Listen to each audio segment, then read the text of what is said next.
ஒரு அசுரனை கொண்டுடுறாரு. அவரோட தம்பிங்க 2 பேரு ஷும்ப் நிஷும்ப் அப்படின்றது அவங்களோட பேரு. பயங்கர கோவம், எங்க அண்ணனை கொண்டுட்டல நீ, உன்னை நாங்க என்ன பண்றோம் பாரு அப்படின்னு சொல்லிட்டு இந்திரலோகத்தை பயங்கரமா போட்டு பயங்கரமா பிரச்சனை பண்றாங்க. ஸோ அப்போ இந்திரன் வந்து என்ன பண்றாரு, யாரை கேட்கறதுன்னு தெரியாம பார்வதி கிட்ட போய் எப்படியாவது காப்பாற்றி கொடுங்க அப்படின்னு சொல்லிட்டு. ஸோ பார்வதி வந்து கௌஷிகி அப்படின்ற ஒரு தன்னோட ஃபார்ம் தான், ஆனா கௌஷிகி அப்படின்ற ஒரு அம்மன் பேர் வச்சு அனுப்புறா, இந்த அசுரர்கள் எல்லாம் கொண்டு தீர்த்து கொண்டு வா அப்படின்னு சொல்லிட்டு. இந்த கௌஷிகி வந்து என்ன பண்றான்னா எல்லா அசுரர்களையும் அழிச்சிடுறாங்க. சண்டா முண்டான்னு நம்ம நேத்திக்கு ஒரு ஸ்டோரி பார்த்தோம். இந்த சண்டா முண்டா மகிஷாசுரனுடைய ஃப்ரெண்ட்ஸ் அவங்கெல்லாம். இது அதுக்கு முன்னாடி நடந்தது. ஸோ இந்த சண்டா முண்டா வந்து கொண்டுடுறான் கௌஷிகி. அதனால சாமுண்டா அப்படின்ற பேர் வருது. சாமுண்டீஸ்வரி நம்மலாம் கேட்கிறோம் இல்லையா? ஸோ அந்த சாமுண்டாங்கிற பேர் இந்த கௌஷிகிக்கு வருது. இன்னொரு ஒரு அசுரன் இருக்கான், அவன் பேர் வந்து ரத்த பீச். ரத்த பீச் அப்படின்றவன் ரொம்ப பவர்ஃபுல்லா இருக்கான். இந்த கௌஷிகியால கொல்லவே முடியல.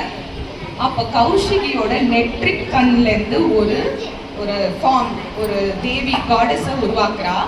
அவதான் காலராத்திரி. காலராத்திரி எப்படி இருக்கான்னா கருப்பு கலர்ல, முடியெல்லாம் டேங்கிள் ஆகி பயங்கரமா, அப்படியே இமேஜின் பண்ணுங்க, பயங்கரமா அப்படியே கழுத்துல எல்லாம் வந்து மண்டவோடு மாலை, நம்மளாம் நெக்லஸ் போடுற மாதிரி அவ மண்டவோட போட்டுட்டு இருக்கா.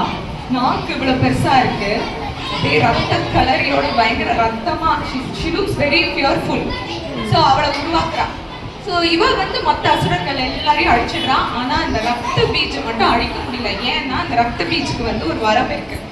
அது என்ன அப்படின்னா, இந்த ரத்த பீச்சை அழிக்கும் போது அவனோட ஒரு சொட்டு ரத்தமும் தரையில படும்போது அது இன்னொரு ரத்த பீச்சா மாறுது. ஸோ இவன் வந்து மல்டிப்ளை ஆகிட்டே போறான். அப்போ கௌஷிகியால தனியா அதை எதுவுமே பண்ண முடியல. அதுக்காக தான் இதை உருவாக்கினான். ஸோ என்ன டிசைட் பண்றாங்க, கௌஷிகியும் நம்மளோட காலராத்திரியும் ஒன்னா சேர்ந்து நம்ம என்ன பண்ணலாம், ஒரு ஐடியா பண்ணலாம். என்னன்னா, நான் அவனை கத்தியால அழிக்கிறேன், அந்த ரத்தம் சொட்டுறச்ச நீ என்ன பண்ணணும்னா அது கீழே சொட்ட விடாம உன் நாக்கால அப்படி நக்கணும் அப்படின்னு சொல்லலாம். சரி, இது வந்து நம்ம காஞ்சனா படம் பார்க்குற மாதிரி இருக்குல்ல, ஆனா அது இல்லை. ஸோ காலராத்திரி, ஸோ அதே மாதிரி அவள் அழிக்கிறா. அழிச்ச உடனே இந்த காலராத்திரி போய் அந்த ரத்தத்தை சொட்ட விடாம அப்படியே அந்த லிக் பண்ணிடுறான். ஸோ இதனால இந்த ரத்த பீச் வந்து கொண்டுடுறான். இந்த ஷும் நிஷும் எல்லாரையும் கொண்டுடுறாங்க. ஸோ இதுதான் காலராத்திரியோட ஸ்டோரி. இவ வந்து ஒரு ஃபைட்டிங் காடஸ், ஃபியர்ஃபுல் காடஸ், பயப்படுற மாதிரியான ஒரு உருவம். பட் உள்ளுக்குள்ள இருந்த சாந்த ஸ்வரூபினி. அவ வந்து எப்படின்னா, அந்த ஆஸ்பீஷியஸ் ஒகேஷன்ஸ், இந்த வீட்டுக்கு நல்லது நடக்கிற விஷயங்கள்லாம் அவர்கிட்ட வேண்டினா சூப்பராக நடக்கும். நான் ஒரு ஃபங்க்ஷன் பண்ண போகிறேன், எனக்கு நல்லா நடத்தி கொடுமா அப்படின்னா ஷெல்டு. இந்த மாதிரி கல்யாணம் நல்ல விஷயங்கள்லாம் ஸோ சூப்பராக பண்ணிடுவோம். ஸோ இதுதான் காலராத்திரியோட ஸ்டோரி. இதோட Day 7 கம்ப்ளீட் ஆகிடுது. நாளைக்கு Day 8 பார்க்கலாம். பாய்.